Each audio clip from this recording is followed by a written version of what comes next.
No one marries a black girl, sir.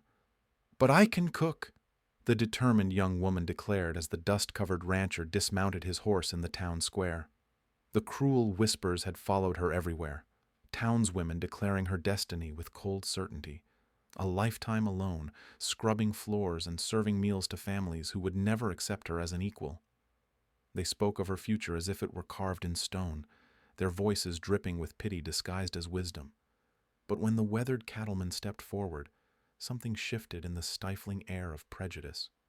His ranch was failing, his livelihood crumbling, and he needed more than just a cook.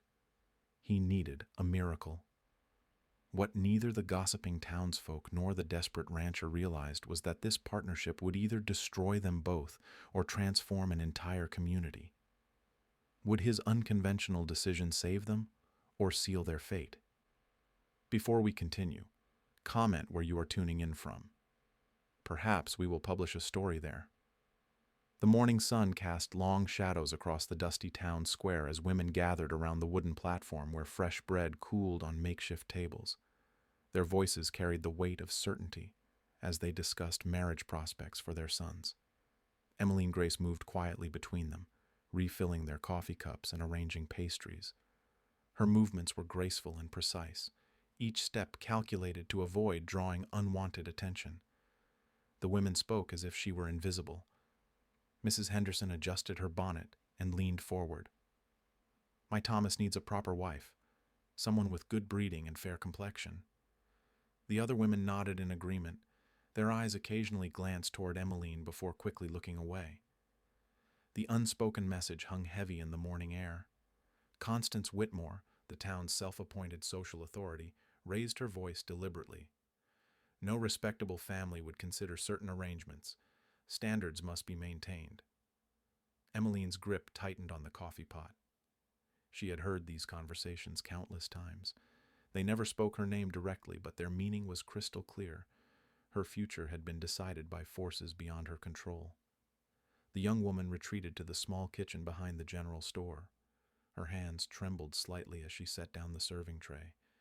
Through the thin walls, she could still hear their voices discussing her predetermined fate.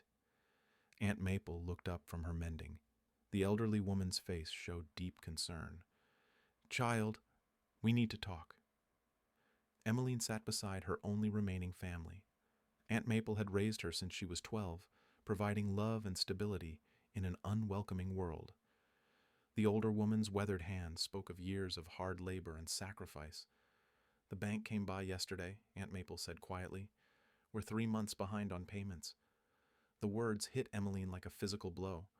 Their small home represented everything they had worked to build. Without it, they would have nowhere to go.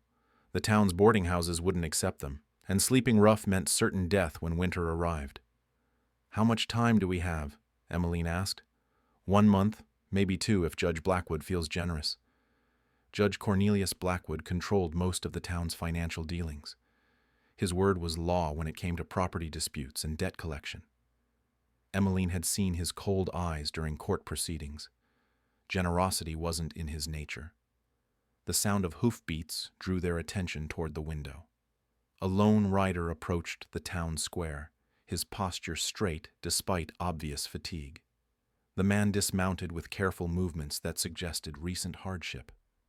Randall Merriweather surveyed the gathering crowd with tired eyes. His clothes were clean but worn, his boots scuffed from long days of manual labor. Word had spread quickly about his struggles since the cattle disease decimated his herd 6 months earlier. The rancher approached the group of women with respectful distance.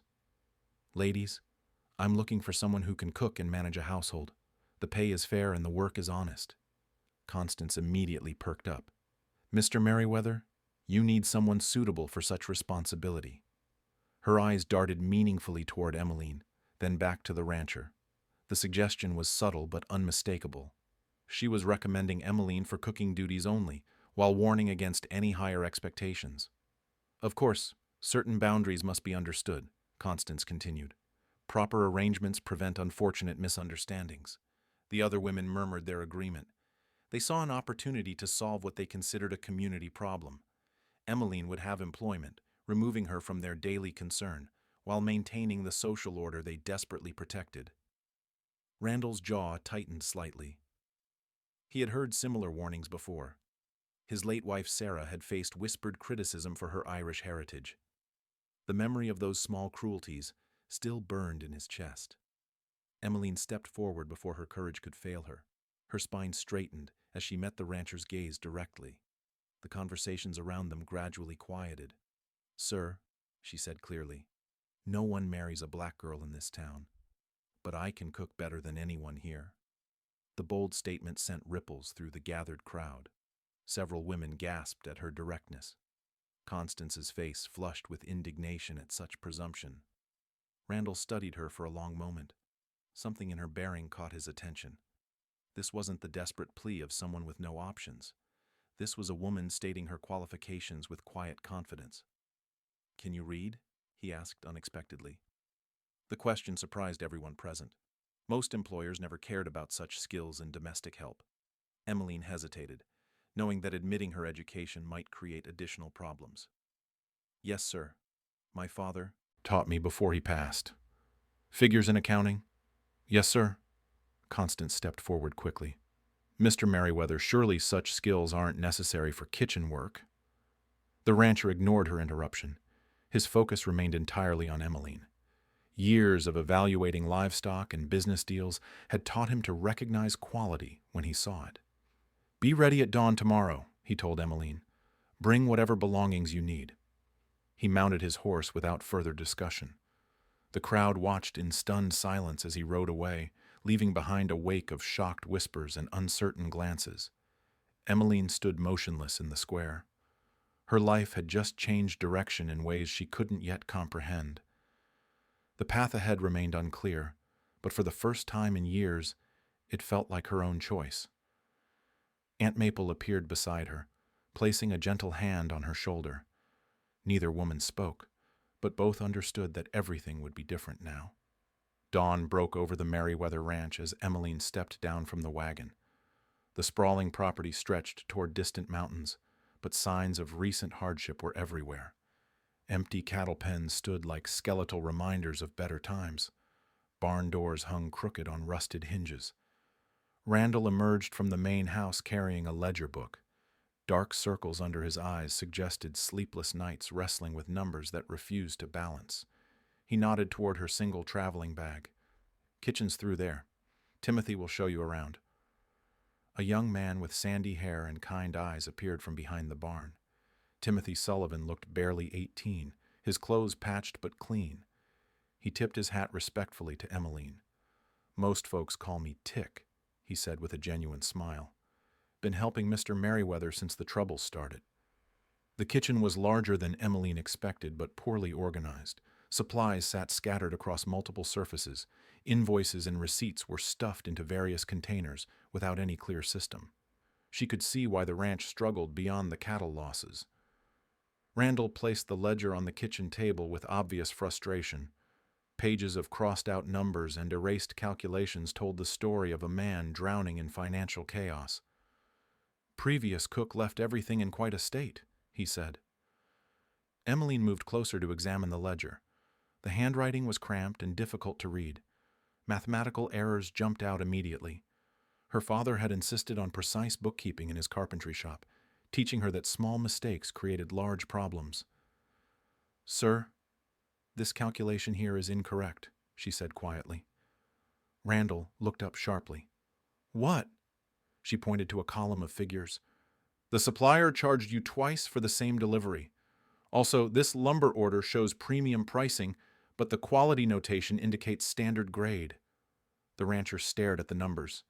He had been so overwhelmed by the volume of paperwork that basic errors had slipped past his notice.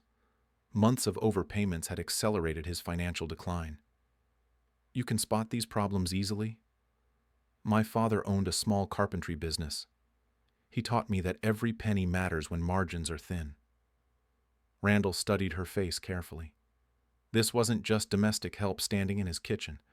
This was someone who understood the language of commerce and profit. His mind began racing with possibilities he hadn't dared consider. Tick watched the exchange with growing interest. He had witnessed his employer's struggles, but possessed no skills to help beyond manual labor. The young ranch hand sensed something important was happening.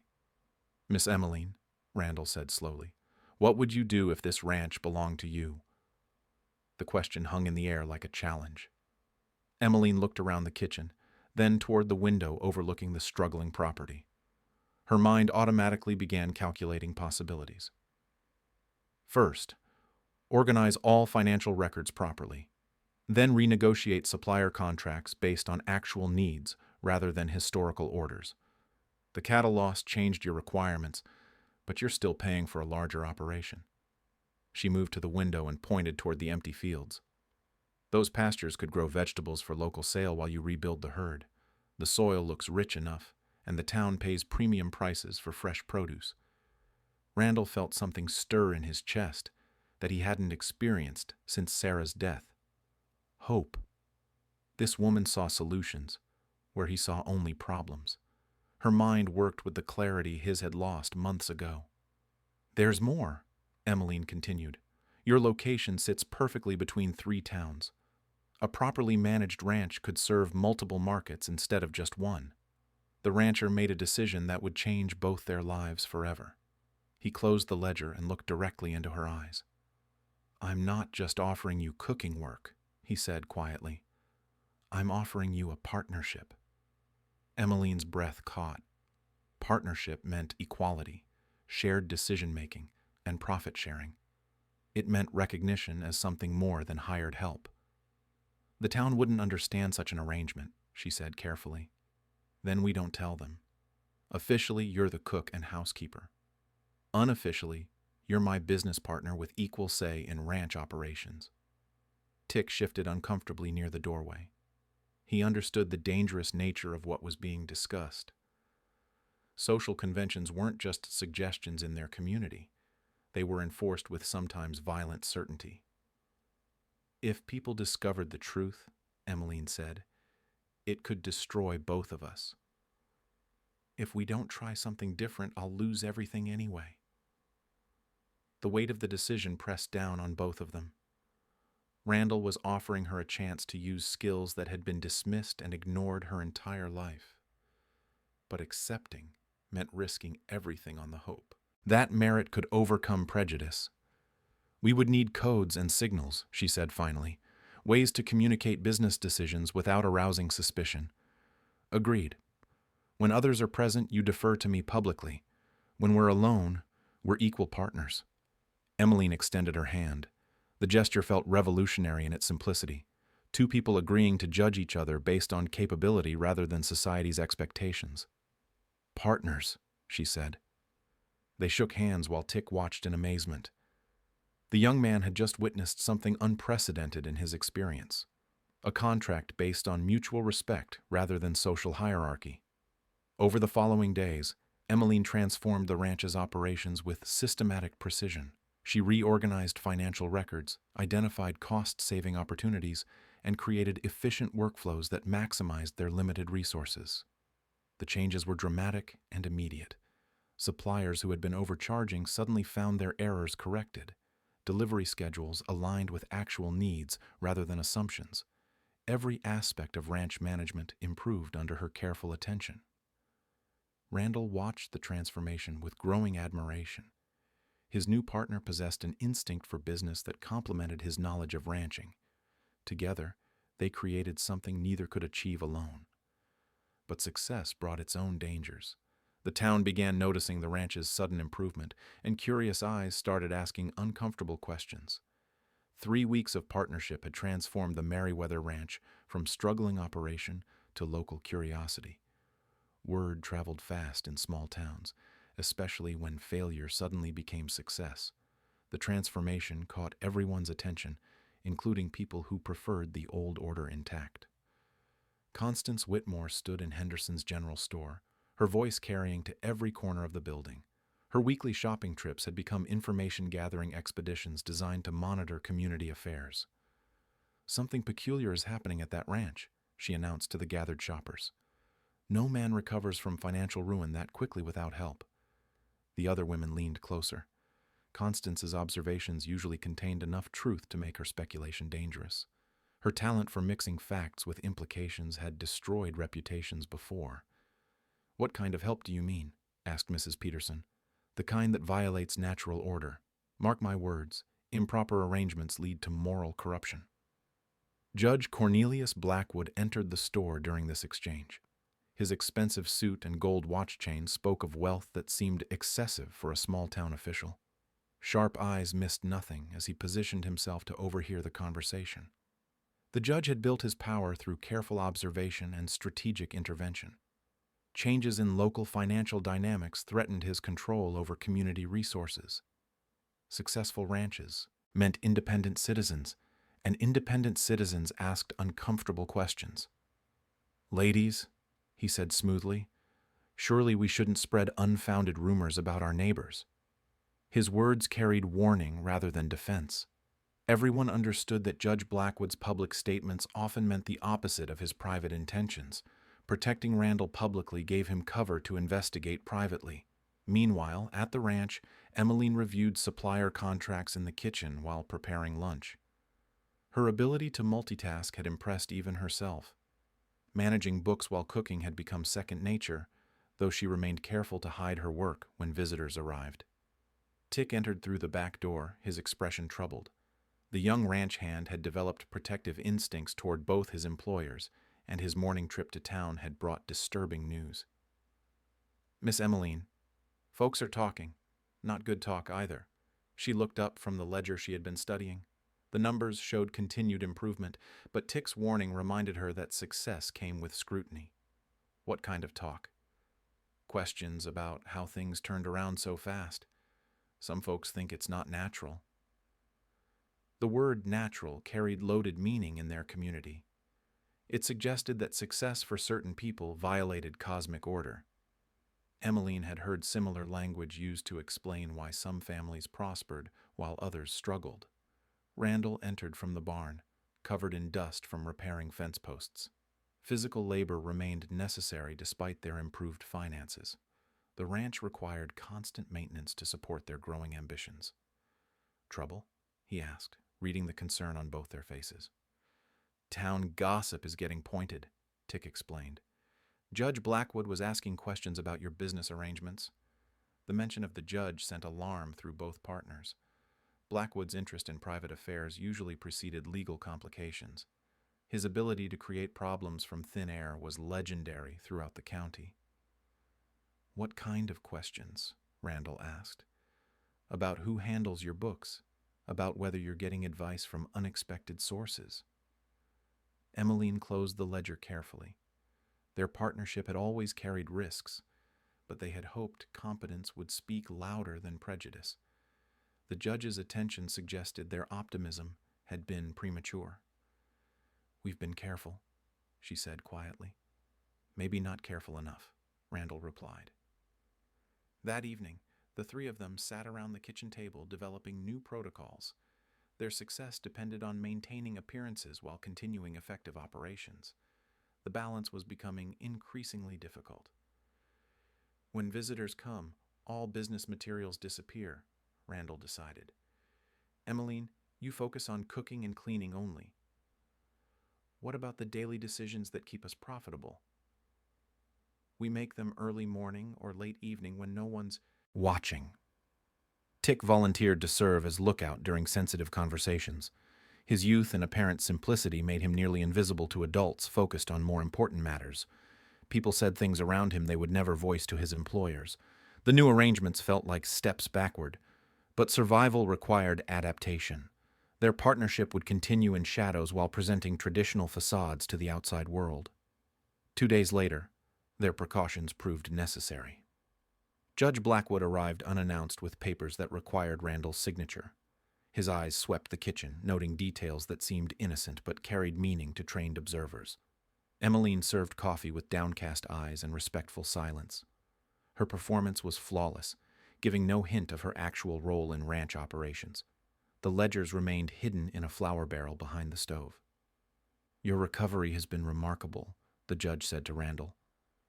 "Hard work and God's blessing," came the careful reply. "Indeed, though I wonder about your methods. Surely you've had guidance from someone with commercial experience. The question was a trap. Admitting outside help would lead to demands for details they couldn't provide. Denying it might suggest supernatural intervention, which carried its own dangers. A man learns from his mistakes, Randall said finally. Judge Blackwood's smile contained no warmth. He signed the papers with flourishes that suggested satisfaction with more than legal formalities. His visit had gathered information that would prove useful later. After he left, the three partners sat in heavy silence. The judge's interest meant their arrangement had attracted official attention. Future success would require even greater caution and cleverness. He suspects something, Emmeline said. Suspicion isn't proof, Randall replied, but they all understood that in their community, suspicion often mattered more than evidence. The judge's power stemmed from his ability to make problems for people who threatened the established order. Their partnership had reached a critical juncture: continue and risk exposure, or retreat and accept limitation. None of them was ready to surrender what they had built together. The ledgers told stories that numbers weren't supposed to reveal. Emmeline studied the tax assessment records Randall had reluctantly brought from town, her trained eye catching patterns that made her stomach tighten with suspicion. Judge Blackwood had assessed the Merriweather Ranch at nearly double the rate of comparable properties. The mathematics were precise, but the underlying calculations made no sense. Similar ranches with better infrastructure paid significantly less in county taxes. "This assessment is wrong," she told Randall quietly. "Wrong how?" "You're being charged for improvements that don't exist in livestock you don't own." Randall examined the papers more carefully. His focus had been on paying whatever amount was demanded, not questioning the authority behind the numbers. Most ranchers operated the same way, trusting that officials acted honestly. "Could be an honest mistake," he said without conviction. Emmeline shook her head. Her father had taught her that systematic errors usually weren't accidental. Someone who understood bookkeeping could hide theft in plain sight, especially when victims didn't possess the skills to recognize manipulation. "Look at these other properties," she said, spreading additional documents across the kitchen table. The Henderson farm paid half their rate, despite having twice the acreage. The Morrison Ranch, which boasted prize-winning cattle, carried assessments lower than ranches with empty fields. Only properties owned by people with limited education or social standing showed inflated numbers. "He's stealing from people who can't fight back," Emmeline said. The realization sent cold anger through both partners. Judge Blackwood's expensive clothes and elaborate home suddenly made sense. His wealth came from systematic exploitation of citizens who trusted his authority. Tick entered through the back door, his usual cheerful demeanor replaced by obvious concern. His morning errands in town had brought disturbing news that couldn't wait for evening discussions. "Judge Blackwood's been asking questions about Miss Emmeline specifically," he reported. "What kind of questions?" Randall asked. "About her education. About who taught her to read and write." The implications were clear. If the judge discovered Emmeline's business skills, he would realize she posed a threat to his operations. Educated victims could recognize theft and organize resistance. "There's more," Tick continued. "He's been talking to other property owners about forming a citizens' committee to review ranch management practices. The proposed committee would give Blackwood legal authority to examine their books and operations. He could destroy their partnership under the pretense of community oversight while protecting his own criminal activities." Emmeline began pacing the kitchen, her mind racing through possibilities. Direct confrontation would be suicide. The judge controlled legal proceedings and could manufacture charges against anyone who challenged him. But indirect action might expose his corruption to higher authorities. "We need proof," she said finally. "What kind of proof?" Randall asked. "Documentation that shows the pattern. If he's stealing from multiple properties, there will be records that demonstrate systematic fraud." Her father's carpentry business had occasionally dealt with disputed contracts and inflated charges. He had taught her that criminals became careless when they felt secure. Blackwood's long tenure and unchallenged authority might have made him overconfident. "How do we get access to county records without arousing suspicion?" Randall asked. "We don't, but other property owners might cooperate if they understood what was happening to them." The plan required careful coordination and absolute secrecy. They would need to contact victims without alerting the judge to their investigation. Any mistake would result in retaliation that could destroy all of them. Over the following week, they developed a strategy. Tick would visit neighboring properties under the pretense of looking for seasonal work. His conversations would naturally turn to taxes and county assessments. Meanwhile, Emmeline would analyze any information they gathered. The young ranch hand proved surprisingly effective at gathering intelligence. His innocent appearance and genuine curiosity made people willing to share their frustrations about county government and rising costs. Within days, the pattern became undeniable. 7 properties showed assessment irregularities that favored the county treasury. All belonged to families with limited education or social influence. The systematic nature of the fraud suggested years of careful exploitation. Martha Rodriguez ran a small farm with her elderly husband. She had been struggling to pay assessments that seemed impossibly high for their modest operation. When Tick mentioned tax problems, her relief at finding someone who understood was obvious. "We can barely afford the payments," she confided. "But the judge says we're lucky the rates aren't higher." Samuel Wright operated a blacksmith shop that served multiple communities. His property assessment included charges for commercial improvements that existed only on paper. He had been considering selling rather than face continued financial pressure. Each victim's story added weight to their growing case. But gathering evidence was only the first step. They needed a way to present their findings to authorities who weren't controlled by Judge Blackwood. "The state inspector comes through twice a year," Randall recalled. "Next visit is scheduled for the town council meeting next month." "That gives us 3 weeks to prepare a complete presentation," Emmeline said. The timeline was tight but manageable. They would need to document every irregularity, calculate the total theft, and present everything in a format that state officials could understand immediately. Emmeline threw herself into the project with fierce determination. Her father's training in precise documentation served them well as she created detailed charts showing the patterns of fraud. Each number was verified multiple times to ensure accuracy. But their investigation had not gone unnoticed. Judge Blackwood's network of informants had detected unusual activity around the county. Questions were being asked that had never been voiced before. The judge began making his own preparations for the upcoming town council meeting. He had no intention of allowing his carefully constructed empire to crumble without a fight. The town hall buzzed with nervous energy as citizens filed into wooden chairs, arranged in neat rows. Monthly council meetings typically drew sparse attendance, but word had spread that State Inspector Harold Morrison would be present to review county operations. Judge Blackwood sat at the head table, his confident demeanor masking growing concern about unusual activity in recent weeks. Too many questions had been asked about property assessments and county finances. His carefully maintained control felt less secure than usual. Emmeline entered through the back door, carrying a leather satchel that contained weeks of meticulous documentation. Her heart hammered against her ribs, but her expression remained calm. This moment would either vindicate their investigation or destroy their lives. Randall and Tick had positioned themselves near the middle of the room, close enough to provide support, but far enough to avoid obvious association. The plan required Emmeline to act alone initially, presenting herself as a concerned citizen, rather than part of a coordinated effort. Inspector Morrison reviewed his papers with practiced efficiency. State officials rarely found significant problems during these routine visits, but his thoroughness was legendary throughout the territory. No detail escaped his attention when something seemed irregular. "Before we begin standard business," Judge Blackwood announced, "I want to address rumors about county financial management. Some citizens have been spreading unfounded concerns about property assessments." His preemptive strike was designed to frame any accusations as malicious gossip rather than legitimate complaints. The tactic had worked before when isolated individuals had questioned his methods. Emmeline stood slowly, her movement drawing attention from across the room. Several people turned to stare, surprised to see her at an official meeting. Her presence violated unspoken expectations about who belonged in such gatherings.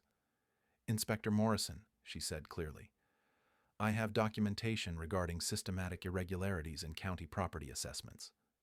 The statement hit the room like thunder. Judge Blackwood's face flushed with anger at being blindsided by someone he had dismissed as harmless.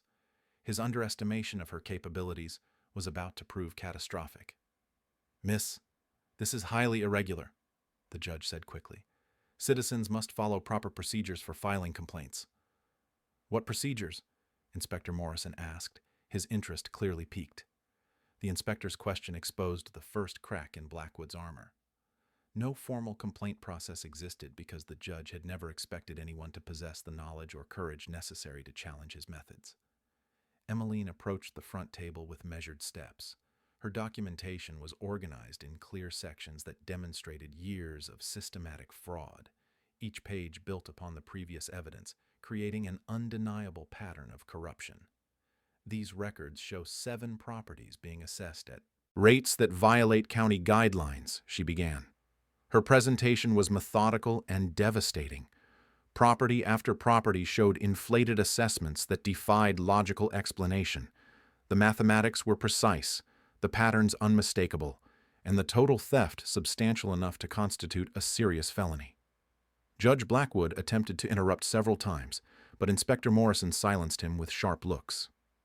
State officials took financial irregularities seriously, especially when presented with such thorough documentation. The Henderson farm pays twice the rate of comparable properties despite having inferior infrastructure, Emmeline continued. The Wright blacksmith shop is charged for improvements that don't exist. Murmurs spread through the audience as property owners recognized their own situations in her examples. Families who had struggled with seemingly impossible tax burdens suddenly understood they had been victims of deliberate fraud.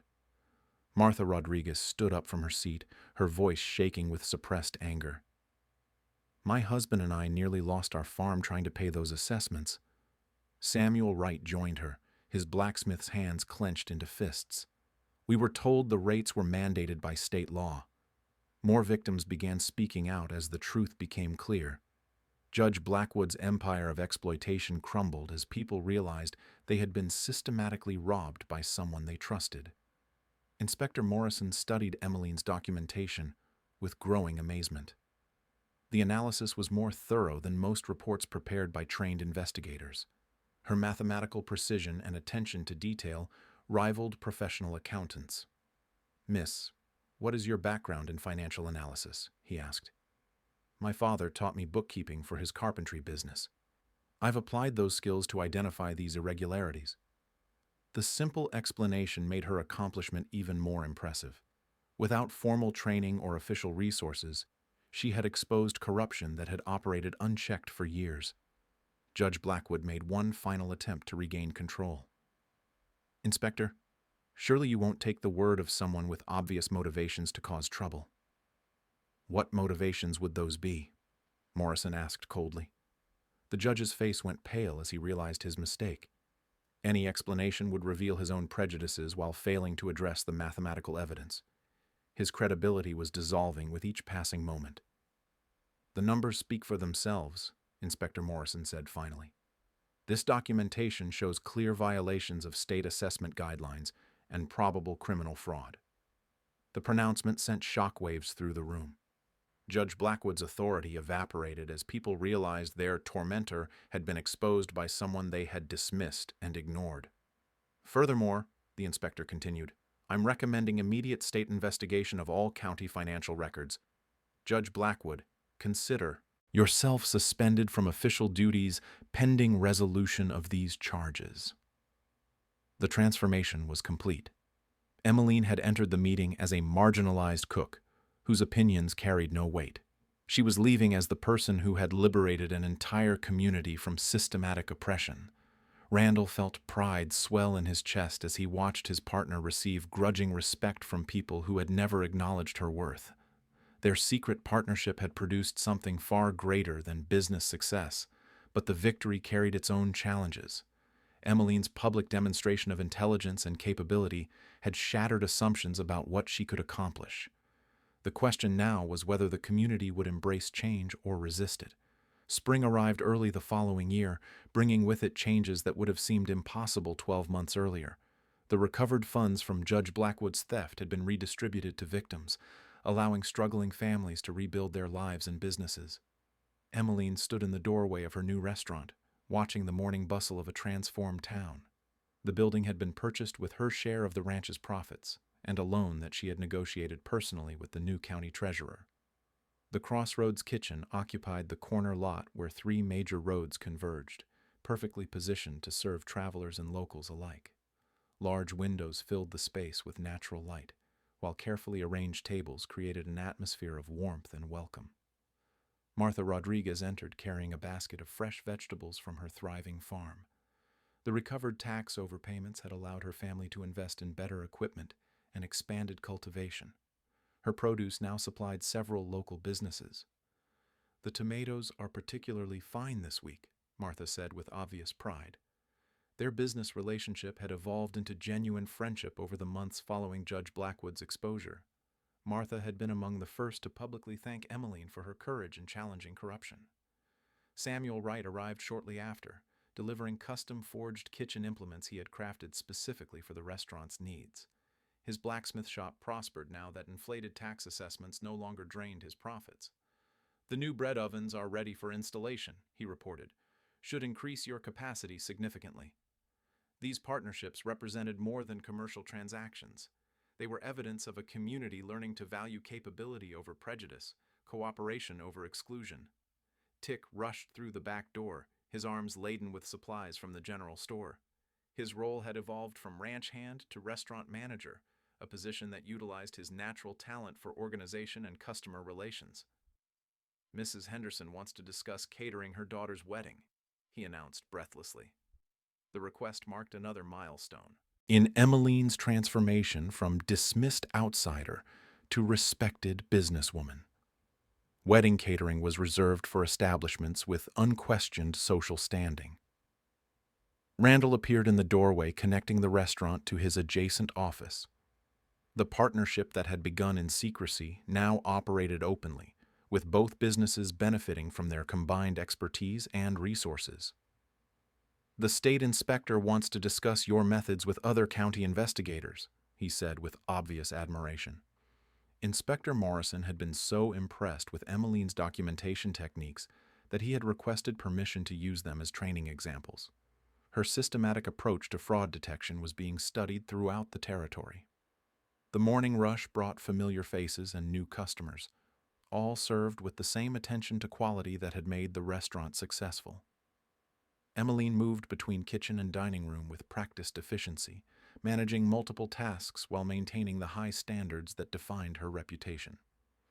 Constance Whitmore entered hesitantly, her previous arrogance replaced by obvious discomfort. The woman who had once declared that no respectable man would consider certain arrangements now sought services from someone she had dismissed. "I wondered if you might cater our church social," she said quietly.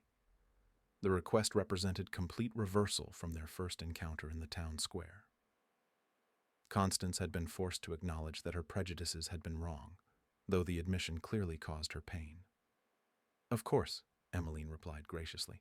"I'll prepare a proposal for your review." Her response contained no trace of triumph or vindication.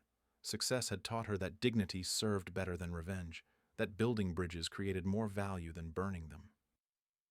The lunch crowd included travelers from distant towns who had heard about the exceptional food and welcoming atmosphere. Word of mouth had expanded their customer base far beyond local boundaries. Two young women of mixed heritage sat at a corner table, speaking quietly about their own dreams of business ownership. They had traveled from the next county specifically to meet Emmeline and learn from her example. "How did you find the courage to challenge such powerful people?" one asked. "Courage came from having something worth protecting," Emmeline replied.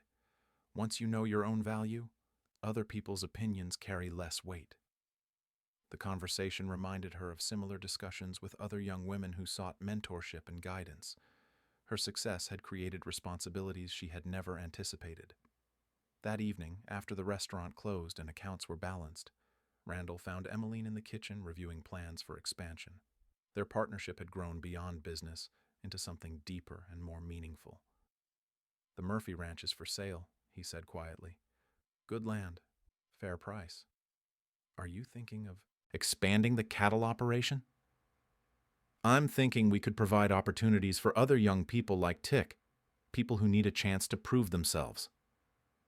The suggestion reflected how much they had both changed. Success had taught them to think beyond personal gain toward community improvement.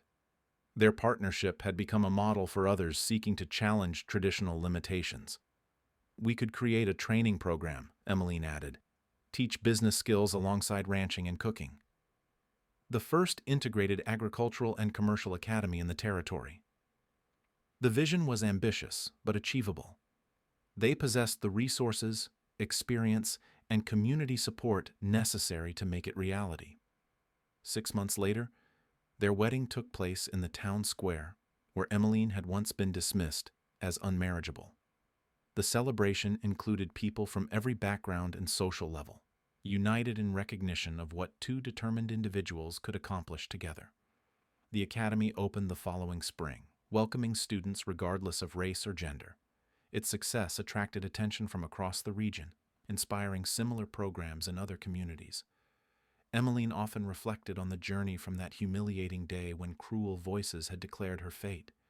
She had proved that worth wasn't determined by others' expectations, but by personal determination to exceed them. The girl who could only cook had become a woman who could change the world.